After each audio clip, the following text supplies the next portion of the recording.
Всем привет, Джейсон снова на связи. Сегодня у меня на обзоре весьма симпатичный Mid-Tower корпус Aerocool Hive. И я очень надеюсь, что этот улей будет тихим и в нем совсем не будет пчел. Так что заваривайте чаек или кофеек, запасайтесь вкусняшками и приступаем к знакомству.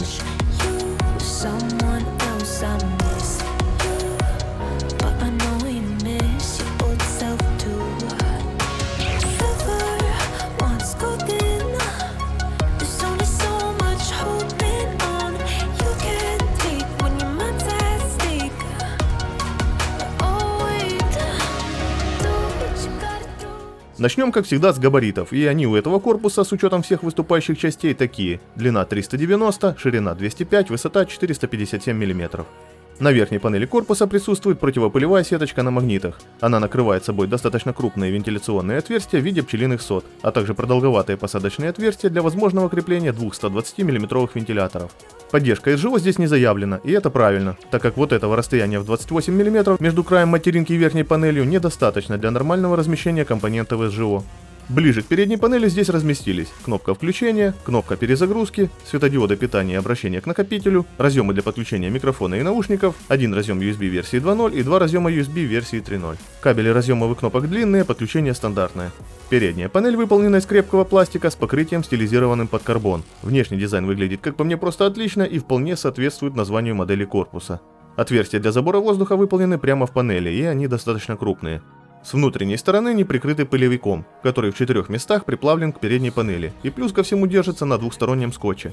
И как по мне, здесь можно было обойтись и без приплавки. Но по сути ничего страшного, приплавлено легонько, поэтому снять пылевик будет несложно. Еще важный момент, у панели с каждой стороны по 4 защелки, а не по 3, как это обычно бывает. Корпус из коробки заряжен 4 120 мм вентиляторами, модель Spectra 12 FRGB. Вентиляторы с яркой статичной подсветкой и без управления скоростью вращения. Они имеют по 11 полупрозрачных лопастей, по углам демпферов нет. Выполнены на подшипнике скольжения. Заявленная скорость вращения 1000 оборотов в минуту. За счет этого они достаточно тихие. Разъем подключения Molex, длина кабеля 530 мм. В общем, на передней части шасси корпуса можно разместить 320 или 2 140 мм вентилятора. Радиатор СЖО поместится на 120, 240 или 360 мм. Закрепленный на задней части шасси корпуса 120 мм вентилятор можно немного регулировать по высоте. Отверстие здесь только для установки одного 120 мм вентилятора или радиатора СЖО. Заглушки для периферии и видеокарты несъемные, поэтому их придется выламывать, если вы решите туда что-то установить. Ниже находится окошко для установки блока питания. Отверстие для крепежа здесь позволит расположить блок питания только вентилятором вниз. Ножки пластиковые с мягкими вставками, высота 19 мм. Небольшой пылевой фильтр под блоком питания имеется. Под ним расположились крупные вентиляционные отверстия. Также на нижней панели присутствуют два винта, они удерживают внутри корпуса корзину для накопителей. Левая боковая панель — это легко тонированное закаленное стекло толщиной 4 мм. Его размеры 335 на 437 мм. Крепится на 4 винтах с накатанными головками, которые имеют резиновые проставки в местах соприкосновения со стеклом. В местах крепления стекла к корпусу используются резиновые проставки. Они приклеены к корпусу на двухсторонний скотч и довольно легко отклеиваются, поэтому либо будьте бдительны, либо приклейте их к корпусу на что-то более крепкое, чтобы не потерять. Внутри корпуса блок питания закрыт кожухом. Демонстрационное окошко сбоку присутствует. Сверху имеется крупная перфорация и крепежное отверстие для двух 120 мм вентиляторов. Но длинных винтов для того, чтобы их здесь закрепить, в комплекте нет, и об этом есть отметка в руководстве пользователя. Также здесь есть два отверстия для кабель-менеджмента. Расстояние от передней панели до начала крышки кожуха составляет 60 мм. Корпус поддерживает установку материнских плат формата Mini ITX, Micro ATX и ATX.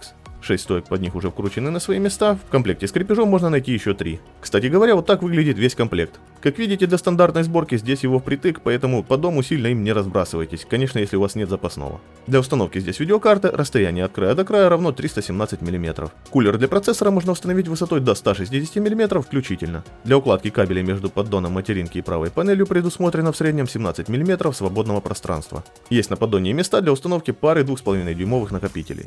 Правая панель фиксируется стандартным образом при помощи двух винтов с накаткой и оснащена небольшим выступом для облегчения демонтажа.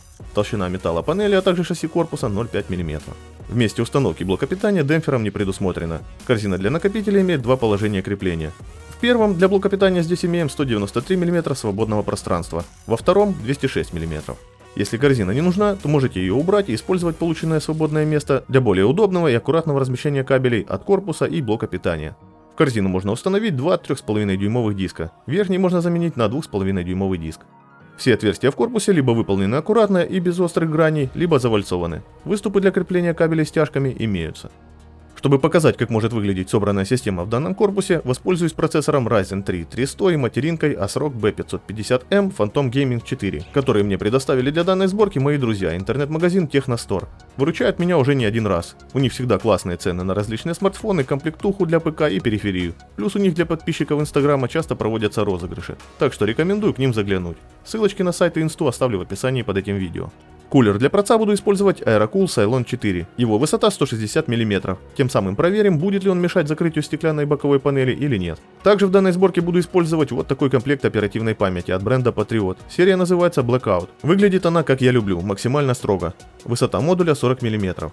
Конкретно этот набор — это две планки по 8 ГБ с XMP профилем на 3600 МГц и таймингами CL18. И такой комплект будет достойным вариантом как для платформы Intel, так и для AMD. Ссылочки на него также будут в описании.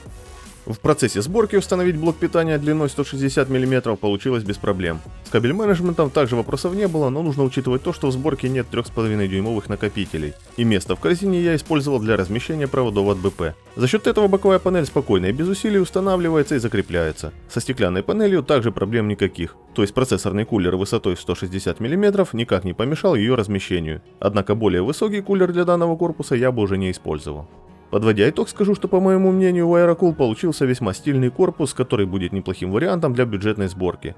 У него пылевики везде, где нужно есть, 4 довольно тихих вентилятора в комплекте, да и с местом внутри все нормально. Жаль только, что про демпферы под блоком питания и между корзиной и корпусом забыли, и лично мне не хватает возможности отключения подсветки у вентиляторов. Ну а на этом у меня все, надеюсь, было интересно и полезно, ссылочки с актуальными ценами на данный корпус найдете в описании. Не стесняйтесь ставить лайки, делиться своим мнением в комментариях, а также оформить подписку на мой канал, если еще не подписаны. Для вас это пара кликов, а для меня и моего канала это огромная поддержка.